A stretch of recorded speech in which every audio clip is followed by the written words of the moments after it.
Good morning, students. As we had done up to para 9 of the chapter number 4 of Beehive, a truly beautiful mind, we had done in the previous class that Einstein had just introduced the formula that has really changed our conception about the light or time, that was E is equal to mc square. Now we are going to start with the next para, that is number 10. While Einstein was solving the most difficult problem in physics, his private life was unraveling. Albert had wanted to marry Mileva right after finishing his studies, but his mother was against it. She thought Mileva, who was 3 years older than her son, was too old for him. She was also bothered by Mileva's intelligence. She is a book like you, his mother said. Einstein put the wedding off. तो जिस तरह से Einstein जो था बहुत ही difficult problem solve कर रहा था फिज़िक्स में, उसकी लेकिन प्राइवेट लाइफ भी बहुत ज़्यादा अनरेवलिंग थी. See the meaning of unravelling here. Yes, starting to fail, मतलब जिसमें बहुत सारी प्रॉब्लम्स आ रही हैं. तो एल्बर्ट जो था एक्चुअली क्यों था ऐसे, क्योंकि एल्बर्ट मिलेवा से मैरिज करना चाहता था, लेकिन उनकी मदर, एल्बर्ट आइंस्टाइन की मदर जो है वो इसके अगेंस्ट थी. क्यों? क्योंकि उसे ये लगता था कि जो वैसे तो मिलेवा थी ही आइंस्टाइन से 3 ईयर ओल्डर, और लेकिन उनको लगता था कि वो बहुत ही ज़्यादा बड़ी है. और सेकेंडली मिलेवा, आपको खुद को ही पता कि वो भी बहुत इंटेलिजेंट थी. वो दोनों इकट्ठे ही साइंटिफिक मतलब रिसर्चेस करते रहते थे. तो मिलेवा जो आइंस्टाइन की मदर हैं, वो इस चीज़ से बहुत बॉदर्ड थी, बहुत डिस्टर्ब थी कि मतलब मिलेवा भी बहुत इंटेलिजेंट है. तो वो मतलब आइंस्टाइन को बोल रही थी कि वो तो जस्ट एक बुक है तुम्हारे जैसे. मतलब उनका कहना ये था कि उसकी तुम्हारे साथ नहीं बनेगी in the future. So Einstein put the wedding of. तो इसी वजह से आइंस्टाइन ने अपनी वेडिंग जो थी वो अभी मतलब उन्होंने वेडिंग नहीं की, उन्होंने इस प्लान को अभी ऑफ कर दिया. देन क्या हुआ, the pair finally married in January 1903 and had 2 sons, but a few years later the marriage faltered. Mileva, meanwhile, was losing her intellectual ambition and becoming an unhappy housewife.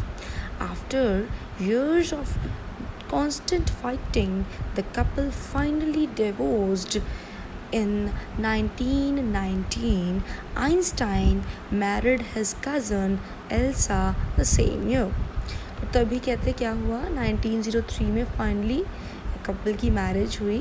उनके 2 sons थे, लेकिन कुछ सालों बाद जो marriage जो थी ये फाल्टेड, यानी कि वीक होने लगी थी, बिकेम फाल्टेड. क्योंकि जो Mileva थी, she was also intellectually, she was very high, having a high intellectual power ना. She was highly intelligent. तो उसको ये लग रहा था कि एज अ हाउस वाइफ शायद वो उसके जो प्रोफेशन है वो कहीं ना कहीं सफ़र कर रहा है, उसका एम्बिशन सफ़र कर रहा है. तो वो अनहैप्पी रहने लगी. तो बहुत सारी कांस्टेंट फाइटिंग्स की वजह से तो बहुत सालों के बाद फाइनली इन दोनों ने डिवोर्स ले लिया था. और आइंस्टाइन ने उसी ईयर में अपनी कज़न एल्सा के साथ मैरिज कर ली. नाउ देखिए next, Einstein's new personal chapter coincided with his rise to world fame. In 1915, he had published his general theory of relativity, which provided a new interpretation of gravity. An eclipse of the sun in 1919 brought proof that it was accurate. Einstein had correctly calculated in advance the extent to which the light from fixed stars would be deflected through the sun's gravitational field. The newspaper proclaimed his book as a scientific revolution. तो Einstein की life का जो new chapter था वो उसके world fame के साथ साथ ही चल रहा था. 1915 में उन्होंने जनरल थ्योरी ऑफ रिलेटिविटी को पब्लिश किया जिसने ग्रेविटी को एक न्यू इंटरप्रिटेशन दी. An eclipse of the sun in 1990 broad proof. तो जब ये सूरज ग्रहण लगा जब 1919 में, तो उस ग्रहण की वजह से जो इनकी जो थ्योरी थी वो सच में एक एक्यूरेट प्रूव हुई, क्योंकि आइंस्टाइन ने पहले ही इन एडवांस ये कैलकुलेट कर लिया था कि जो कुछ फिक्स स्टार्स की जो लाइट है वो किस तरह से सन के ग्रेविटेशनल फील्ड को टकरा कर इस तरह से वो कितना टाइम टू व्हाट एक्सटेंट, मतलब वो जो लाइट है वो डिफ्लेक्ट कर सकती है. डिफ्लेक्ट का मीनिंग क्या होता है? Change direction because it hit something. तो कहते हैं भी किस हद तक कुछ स्टार्स की लाइट सन के ग्रेविटेशनल फील्ड से टकरा कर अपनी डायरेक्शन चेंज कर सकती है. इसके बारे में आइंस्टाइन ने मतलब ये थ्योरी पब्लिश की थी जो कि सूर्य ग्रहण के समय में बिल्कुल सही प्रूव हुई. You can read more about it in by searching on the Google even about the general theory of relativity. Okay. The newspaper जो न्यूज़पेपर उस समय का उन्होंने मतलब प्रोक्लेम कर दिया, ये इस एक तरह का डिक्लेयर कर दिया कि ये एक साइंटिफिक रेवोल्यूशन थी. ठीक है, क्रांति थी एक तरह की साइंस के फील्ड में. तो Einstein received the Nobel Prize for Physics in 1921. He was showered with honors and invitation from all over the world and lauded by the press. तो आइंस्टाइन जो थे उनको नोबेल प्राइज़ भी मिला फिज़िक्स में 1921 में, और उनको बहुत जगह से ऑनर्स मिले, इनविटेशंस भी मिले डिफरेंट वर्ल्ड से के कोनों से, कंट्री से, और उनको लॉर्ड किया गया, बहुत ही उनकी प्रेज़ की गई बाय द प्रेस. मतलब इतने वो फेमस हो गए. Then when the Nazis came to power in Germany in 1933, Einstein emigrated to the United States. 5 years later, the discovery of nuclear fission in Berlin had American physicists in an uproar. Many of them had fled from fascism just as Einstein had, and now they were afraid the Nazis could build and use an atomic bomb. तो उसी समय कुछ 1933 में Nazis जो थे, आपने Nazis के बारे में चैप्टर पढ़ा होगा, इवन नहीं पढ़ा तो अभी आएगा आपको एसएस में, आई थिंक हिस्ट्री में है ये चैप्टर. तो उस समय जर्मनी में नाजीज़ जो थे मतलब वो एकदम से उन्होंने इन्वेड किया 1933 में. दे were in power and Einstein जो थे वो यूनाइटेड स्टेट्स चले गए वहाँ से. तभी 5 सालों बाद जब न्यूक्लियर फिशन की डिस्कवरी हुई बर्लिन में, देन बहुत सारे जो अमेरिकन फिजिस्ट थे वो दे वर इन ग्रेट अप्रोर. अप्रोर का मीनिंग होता है बेटा अपसेट. अब वो क्यों अपसेट थे? क्योंकि बहुत सारे जो थे मतलब वो इस चीज़ से वो डर रहे थे कि मतलब अगर जो नाजीज़ के उस मतलब अगर बर्लिन में न्यूक्लियर फिशन बना लिया गया, क्योंकि न्यूक्लियर फिशन एक ऐसा फार्मूला है जिससे हम एटम बॉम्ब बना सकते हैं न्यूक्लियर रिएक्टर वगैरह में. ये बहुत ही ज़्यादा मतलब डेंजरस इसमें जो फ्यूल्स या फिर ये न्यूक्लियर यूरेनियम या रेडियम ये सारे यूज़ होते हैं जो कि एटम बॉम्ब बनाने में काम आते हैं. और ये एटम बॉम्ब तो यू नो वेरी वेल कि वो कितना डेंजरस है. तो सब बहुत सारे जो साइंटिस्ट थे या फिजिस्ट थे वो वहाँ से चले गए. ठीक है, क्योंकि उनको यही था भी मतलब कहीं मतलब उनको ना इसका शिकार बनाया जाए भी, हाँ मतलब तुम बनाओ, इसमें हेल्प करो, या फिर मतलब they were in great attention due to this. और तभी Einstein had and now they were afraid the Nazis could build and use an atomic bomb. तो इसी जिस तरह से आइंस्टाइन चले गए वहाँ से, आइंस्टाइन भी इसी वजह से वहाँ से यूनाइटेड स्टेट्स चले गए, तो बहुत सारे और भी फिजिस्ट ऐसे ही चले गए वहाँ से. और क्योंकि उनको ये था कि अब नाजीज ने अगर न्यूक्लियर फिशन बना लिया है तो एटम बॉम्ब तो ज़रूर बनाएंगे. अब एटम बॉम्ब जो है ये तो बहुत ही ज़्यादा क्या है, बहुत डेंजरस है. तो लेट्स रीड द नेक्स्ट. तो इसी दौरान at the urging of a colleague, Einstein wrote a letter to the then American President Franklin D. Roosevelt in August 1939, in which he warned a single bomb of this type exploded in a port might very well destroy the whole port together with some of the surrounding territories. Though his words did not fail to have an effect, the Americans developed the atomic bomb in a secret project of their own and dropped it on the Japanese cities of Hiroshima and Nagasaki in August 1945.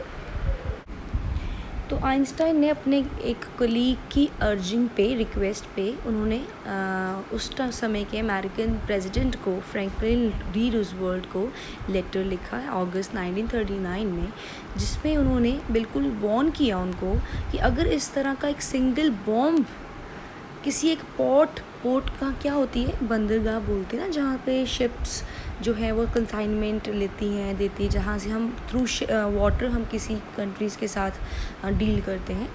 ठीक है, port अगर explode होता है कहते हैं किसी port पे, तो बहुत ही अच्छी तरह से ये पूरी पोर्ट को और उसके साथ लगती हुई बहुत सारी टेरिटरी को बिल्कुल एक्सप्लोड करके डिस्ट्रॉय करके रख देगा. तो उनके वर्ड्स जो उन्होंने लेटर्स में लिखे बिल्कुल वो फेल नहीं हुए. They had an effect on the American government. और तभी अमेरिकन्स ने एटॉमिक बॉम्ब जो था वो बनाया in secret project of their own. और उन्होंने क्या किया, इसको चेक करने के लिए जस्ट ये जापानीज सिटीज़ में, हिरोशिमा और नागासाकी में 19 अगस्त 1945 में फेंक दिया, ड्रॉप कर दिया. अब about this you know very well I think.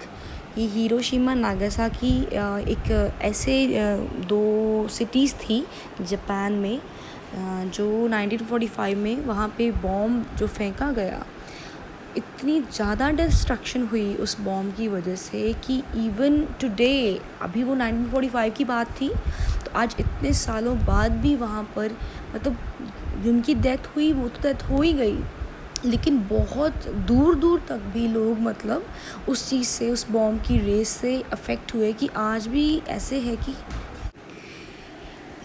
ऐसे है कि जो उस समय के जो भी मतलब लोग जो अफेक्ट हुए, मतलब कईयों को एस्थमा की प्रॉब्लम हो गई, कई फॉर द होल लाइफ वो बेचारे इम्पेयर्ड हो गए आई से, है ना, विजुअलिटी से, और कई मतलब डीफ हो गए. तो आज भी उन लोगों की जो आगे जनरेशन्स आई हैं, जैसे उनके ऑफस्प्रिंग्स में आज भी उस बॉम्ब की एक्सप्लोजन के इफ़ेक्ट्स देखे जा सकते हैं.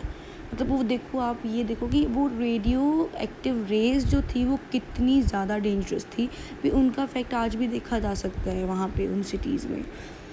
ठीक है, तो you just read about it on the internet even Hiroshima and Nagasaki. आप देखना ज़रा, बहुत डिटेल में each and everything has been discussed over there. तो आइंस्टाइन जो थे, Einstein was deeply shaken by the extent of destruction, and this time he wrote a public missive to the United Nations. In it, he proposed the formation of a world government. Unlike the letter to Roosevelt, this made no impact. But over the next decade, Einstein got ever more involved in politics agitating for an end to the arms build-up and using his popularity to campaign for peace and democracy. तो Einstein जो थे वो he was deeply शेकन, मतलब बहुत ज़्यादा उनको दुख हुआ इस चीज़ से कि कितनी ज़्यादा डिस्ट्रक्शन हुई है। मतलब उनको तो वो तो जस्ट एक अलर्ट करना चाहते थे अमेरिका को कि अगर भी तुम अलर्ट रहो, ऑलरेडी प्रिपेयर्ड रहो, अगर मतलब जर्मनी मतलब उनके ऊपर अटैक करे तो आप पहले से अलर्ट रहो। लेकिन उन्होंने ये थोड़ी बोला था कि आप भी ऐसे ही किसी कंट्री को डिस्ट्रॉय कर दो, किसी सिटी में बॉम्ब को फेंक दो, है ना। तो बहुत ज़्यादा वो मतलब शेकन हुए, बहुत ही उनको दुख हुआ। और इस टाइम उन्होंने मतलब पब्लिक मिसिव लिखा। पब्लिक मिसिव क्या होता है बेटा? Letter specially long and official. उन्होंने United Nation is a body जो कि सभी बहुत सारी कंट्रीज़ को यू कैन से गवर्न करके रखती है, उनको मतलब टाइम टू टाइम उनको सुपरवाइज करती है in terms of you can say the trade और एनी अदर फील्ड। तो उन्होंने यूनाइटेड नेशन को ये पब्लिक मिसिव लिखा। तो इन इट ही प्रपोज, उन्होंने क्या बोला कि एक वर्ल्ड गवर्नमेंट बनाई जानी चाहिए। अब वर्ल्ड गवर्नमेंट का क्या मीनिंग था उनके अकॉर्डिंग कि एक वर्ल्ड गवर्नमेंट ऐसी बनाई जानी चाहिए जो सारी कंट्रीज़ के कामों पर उनके मतलब सारी कंट्रीज़ को कंट्रोल में करके रखे। भी कोई भी कंट्री अपनी मर्ज़ी से कोई बॉम्ब वगैरह या फिर कुछ भी ऐसे नहीं बना सके और अपनी मर्ज़ी से वो किसी और कंट्री के ऊपर वो डिस्ट्रॉय ना करे। मतलब ऐसा मतलब वर्ल्ड पीस के लिए उन्होंने बोला कि वर्ल्ड गवर्नमेंट बनाई जानी चाहिए कि जिसके कंट्रोल में सारा वर्ल्ड हो। तो फिर क्या हुआ, जैसे रूजवेल्ट को जो लेटर लिखा था आइंस्टाइन ने, उसका तो इफ़ेक्ट हुआ ही चलो, लेकिन ये जो उन्होंने पब्लिक मिसिव लिखा था इसका कोई इम्पैक्ट नहीं हुआ, कोई इससे उनको मतलब कोई रिप्लाई नहीं आया, कुछ नहीं हुआ। But over the next decade, लेकिन नेक्स्ट जो 10 साल थे, डिकेड क्या होते हैं 10 सालों का टाइम, आइंस्टाइन जो थे वो ज़्यादा पॉलिटिक्स में इन्वॉल्व हो गए और फिर उन्होंने मतलब एजिटेट किया। क्या किया उन्होंने? प्रोटेस्टिंग करनी स्टार्ट कर दी। किस वजह से कि मतलब आर्म्स बिल्डअप को बिल्कुल ही बंद कर दिया जाए and using his popularity to campaign for peace and democracy. तो आर्म्स बिल्डअप क्या होता है बेटा? You can say the build-up of the weapons और destructive bombs, ठीक है, इसको बोलते हैं आर्म्स बिल्डअप। तो उन्होंने बोला भी बिल्कुल ये बंद हो जाना चाहिए और उन्होंने अपनी जो मतलब वो पॉपुलैरिटी थी वो उन्होंने कैंपेनिंग में यूज़ की। किस चीज़ की कैंपेनिंग करते थे? For peace and democracy. तो बहुत ही बड़ा उनका हाथ रहा इन चीज़ों में। कुछ हद तक बाद में मतलब देर वर द चेंजेस, चाहे 1945 तक आई थिंक वर्ल्ड वॉर जो 2 थी वो बंद हो चुकी थी क्योंकि डिस्ट्रक्शन ही बहुत ज़्यादा बड़ा था। तो उसके बाद when Einstein died in 1955 at the age of 76, he was celebrated as a visionary and world citizen as much as scientific genius। तो जब भी उनकी डेथ हो गई, 76 ईयर्स ओल्ड थे वो 1955 में, तो he was celebrated as visionary. उनको मतलब एक किस तरह से सेलिब्रेट याद किया जाता था? एक person who can think about the future in an original and intelligent way. इस तरह से उनको देखा जाने लगा या कि उनको याद किया जाने लगा और उनको एक वर्ल्ड सिटीज़न और साइंटिफिक जीनियस का नेम दिया गया। ठीक है, कि वो असल में वो एक वर्ल्ड सिटीज़न थे जो कि पूरे वर्ल्ड की पीस के लिए लड़ते रहे अपनी डेथ तक भी, और उन्होंने बहुत हद तक किसी न किसी इस चीज़ में सक्सेस हासिल भी की पीस लेके आने में। ठीक है, so this was our chapter. See the think about the text. Please ये जो लाइंस हैं आइंस्टाइन, जैसे आइंस्टाइन्स इक्वेशन, ये पैराग्राफ नंबर 9 में था इसका जिक्र, तो 9 लिख दिया है। ऐसे ये बॉक्स है आगे, उनके फ्यूचर वाइफ के साथ वो कब मिले, ये कौन से पैराग्राफ में बताया गया है। You need to tell about this, आप फिल कर कीजिएगा। ठीक है, तो with this our chapter is over now. Please read it carefully and like and subscribe my channel. Thank you. Have a nice day.